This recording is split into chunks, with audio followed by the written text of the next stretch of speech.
Из США высылают российских дипломатов. Согласно указу президента Соединенных Штатов Америки Барака Обамы, страну покинут 35 дипломатов. Кроме того, закроют 2 российских представительства в Нью-Йорке и штате Мэриленд.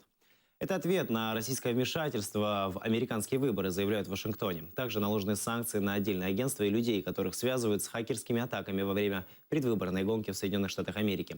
Российским дипломатам дали 72 часа для того, чтобы покинуть территорию Соединенных Штатов. В пресс-службе президента России Владимира Путина заявили, что Москва даст адекватный ответ.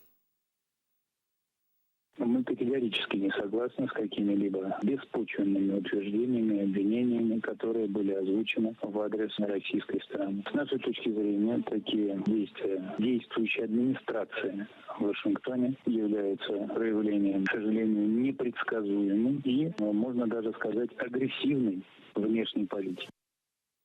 Российские дипломаты, которых высылают из США, могут встретить Новый год в самолете. Пресс-служба посольства России в Соединенных Штатах Америки заявила, что билетов на самолет из Вашингтона в Москву нет.